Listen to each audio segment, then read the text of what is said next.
From now and onwards, this is my video, my first video to feel that I'm really hustling for music.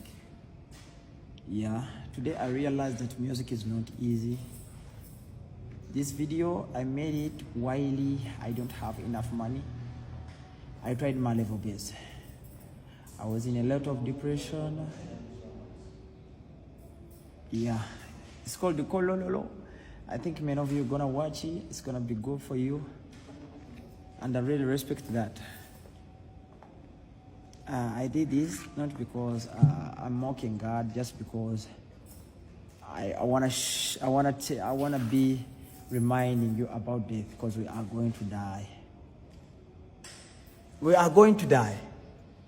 And I repeat, Mayday, Mayday, we are going to die. Eno behind the scene music video y'omuyimbi Daily Yugi. However, ndi confused muko katini. Omuvubuka ono ze natandika okubeera nga oba mu following saagala nekyakasimu following oba mu following we yali ng'asomanga Quran awo ku TikTok ne ntandika okubeera nga mwagala ng'akola obuntu bwe mpola mpola nga simulinaako buzibu. Mukyala we yava yonna gye yava n'ajja mu ggwanga erya Uganda nga simulinaako buzibu. Ndowooza obuzibu natandika beera nga abufunamu kaawe yakuba mukyala we, naye ate kaakati ekisinga okunconfusinga ye kubeera nga omuvubuka ono ku TikTok account ye n'ekintu content kwasinga okubeera nga akola yoyo ow'okusoma amakulu mu kyo mwana munaddiini we yatandika okuyimba. Kale saakitwala nnyo nga kikola okusinza ku Buyisiraamu n'okuyimba bikuntanaawo. So ne ŋŋamba ekyo sikitegedde bulungi nnyo ku muntu asoma Quran.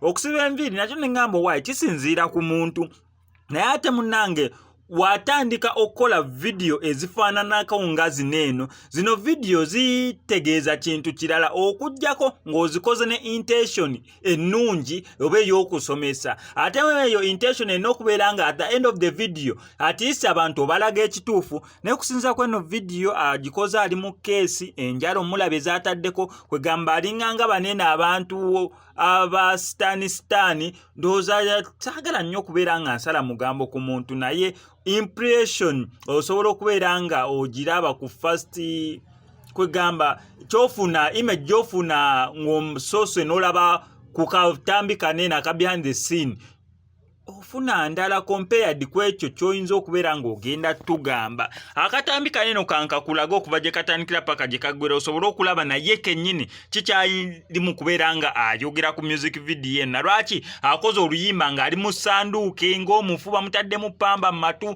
enjala zongeddeko kwegamba ne all idea yeno video eyinza okubeera nga ye DOP director of photography actually nga wesanga ye director weno video. Ne kati ekintu ekiri emabega waazi n'ennyimba n'eno video kyeki kyenyinza okubeera nga neebuuza. Akimanya mu comment section osobola okubeera nga okiŋŋamba ka video kankakulage. Naye nga sinabeera nga nkakuterako kankujjukize ku Shehi Mukasa Shafiki avuddeyo kubeera nga akuwonya ebizibu eby'enjawulo ng'akulombera dduwa. Gwe atalina mukisa business tezitambula, tokuzibwa ku mulimu, sente zikuyita mu ngalo, kobeere ng'oli mu ggwanga lya Uganda oba ng'oli wabweru wa Uganda, ajja sobola nnyo okubeera nga akuyamba. Mukubireko ku enamba y'essimu gy'olaba, ebisigadde obimulekere. From now and onwards, this is my video, my first video to feel that I'm really hustling for music. Yeah, today I realized that music is not easy.